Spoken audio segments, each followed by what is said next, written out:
Alright, welcome back to another episode of Fantasy with Man McMahon, except this time, it's not Fantasy Premier League. Today, we will be covering Fantasy Champions League. That's right, we got the UCL Fantasy Series going. All nice and up and running for game week 1. Or should I say match day 1, because in terms of UCL, they do it in terms of match days, not game week, so I may make that mistake a couple times today. But, be a quicker episode this time around because there is no past results to go over. We're going right into it and talking about my team and my strategy for match day 1 and what are the differences between Fantasy Premier League and Fantasy Champions League. So without further ado, let's get into it. Alright, so before we get into my team for match day 1, I just want to address the fact that there are quite a few differences between Fantasy Premier League and Fantasy UCL. There are 3 that I want to zero in on because there are a bunch in terms of like scoring is way different. There are no bonus points in Fantasy UCL. It's very similar. If you did Fantasy Euros, it's identical to that. So there are some discrepancies, but there are a couple key differences that I think can be exploited to give you more of an edge during Fantasy UCL. So I'll highlight those 3 key differences, but there are some other ones that you should be aware of in terms of scoring and other stuff like that. So if you go to the UCL page and check out the rule page, there's the full description. But let's talk about my 3 key ones. Number 1, manual substitutions. This is a huge thing. So what you can do is during a match day, there are different days. So like for match day 1, there is both the 14th of September and the 15th of September. And what that means is with manual substitutions, if somebody who played on the 14th didn't do as well as you would have liked, you are able to sub them out for somebody who plays on the 15th. And that also goes for your captaincy. That is very clutch. Number 2, in terms of when lineups are announced is a huge deal because with Fantasy Premier League, typically the submission for match week teams, it closes like 30 minutes before the first lineups are announced. With Fantasy UCL, the lineups for your game week or your match day close at kickoff. So that means you get the lineups for the very first games an hour before the deadline has happened. So you have time to rearrange your team in the final hours every single match day. So like match day 1 on the 14th, the transfer deadline is 12:45 for me Eastern time in Toronto, Ontario, Canada, and that's the same time as kickoff for the first 2 games. And that is huge because they will typically announce lineups an hour before, so you can take advantage of that. And then finally, the increased budget for the round of 16 onwards. That's right. Once you hit round of 16, your budget goes from 100 million to 105 million.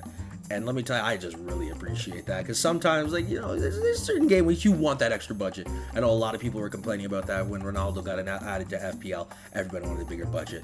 But it's one of those things where you can take advantage and actually make your team a god squad. So in addition to, there are some differences in the chips that can be used in terms of wildcard and everything, scoring differences. There's a whole lot of just minor tweaks in between Fantasy Premier League and Fantasy UCL. So I advise you go read through it. You don't need to do like an in-depth study of the whole rule book. Just glance over it. Make sure that you can see the differences because some of the differences on Fantasy UCL are so much better. Like if they had manual substitutions where you can change your players out and your captain during the game week, oh, that would make FPL so much better. Oh, it would be great. But at least Fantasy UCL utilizes that. So let's get into what my team is looking like for match day 1. Alright, so now let's get into my team and my strategy for match day 1.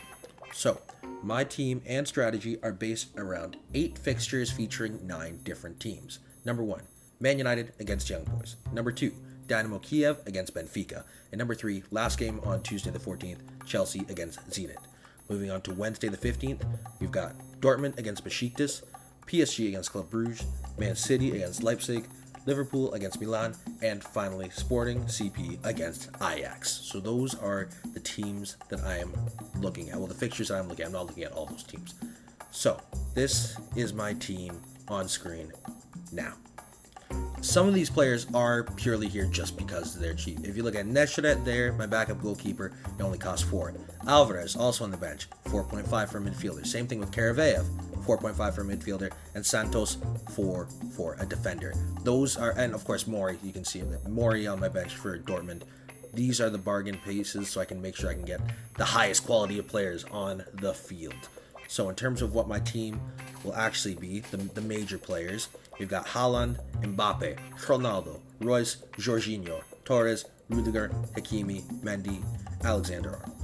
And some of you are looking at like, okay, well, why is Alexander-Arnold on your bench? This is taking advantage of the manual substitution perk. So obviously, Alexander-Arnold is going to be in my team. The question is, I'm not really sure who I'm going to sub him in for, just in case something goes wrong. Like, say Rudiger gets a red card and it ends up actually performing worse than Santos. I don't want to put Rudiger in my team. This is the thing. So it's taking advantage of the manual substitution, but those are the ones I'm focusing on. It's the same reason why Ronaldo is my captain. I settled on Ronaldo as my captain because he plays on the 14th. So let's say Ronaldo doesn't do as well. He's, God forbid, only scores a goal or no goals. Whoa, who could imagine? I can transfer it over to either Haaland or Mbappe. The other advantage of Ronaldo is he is the first game of the entire match day. So let's say lineups are announced at 11:45 my time, local time for me in Toronto, and Ronaldo's not there because Ole wants to rest him because it's just young boys. He doesn't want to play Ronaldo. It's very realistically could happen. I can transfer him out to somebody else who's starting. That's what I'm going for. But in terms of like pure performance, assuming all these players start, Haaland, Mbappe, Ronaldo are like highest projected players to do well in terms of what they can bring, in terms of how they have started their season and their potential matchups, assuming they are actually playing. There is a little bit of worry for me in terms of these guys are going against lower rated opponents, which is why they are so popular to be picked for this match day, but it's also a worry of will they actually play. So we will wait and see if they actually make it into the squad, but I think I have a very, very decent team here. And it actually sets me up pretty well. Like, I shouldn't have to make too many transfers for match day 2. But you can see my team here, going through everybody. Haaland against Besiktas, he could even get a hattie. Mbappe against Club Brugge, same thing. And Ronaldo with Young Boys. I had like my entire front three, they could all get hat tricks. Then it wouldn't even shock me. Royce, I mean, Dortmund legend. He's just been there forever. You can't do anything else but respect it. Jorginho, I'm not sure if he's still their penalty man, but he is still a solid, cheap, but definitely, well, I'm assuming if he is playing, he is going to be a starter for Chelsea. Karaveev, cheap, but should still be starting. Torres, been absolute bright spot for Man City so far. He has been their star guy. Rudiger, solid, like really good defensively and can get involved in set pieces like corners. Hakimi, I mean, what haven't you heard about Hakimi? The guy is just an absolute superstar. Santos, bargain bin, chance star, he's going to get replaced by Alexander-Arnold. Mendy, been a wall for Chelsea all year. The only goal he's let in the Premier League has been a penalty from Salah. Like, come on. And then, yeah, the bench, cheap. Alvarez, he can sub in. He's a CDM, so he's not like, that's why he's so cheap, is that he's not projected to score a lot of points, but he should play for Ajax, so assuming somebody doesn't play well, I can put him in, and it's just guaranteed low-end points. So that is my team for this week. All right, that about does it for me today. I will see you in about 2 weeks, because that's when the next match day officially starts. September 28th is the start of match day 2, and I will be back here to recap how match day 1 went and to give my preview for match day 2.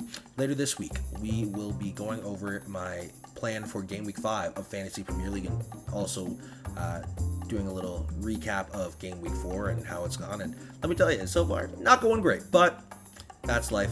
I'll see you later this week, hopefully. And if I don't see you, well, hopefully I see you again. Anyway, that's it for me today. Hope I was able to help you out at least a little bit. And yeah, I'll see you later. If you enjoyed it, feel free to like, comment, subscribe, all that good stuff. I'll see you next time. Peace.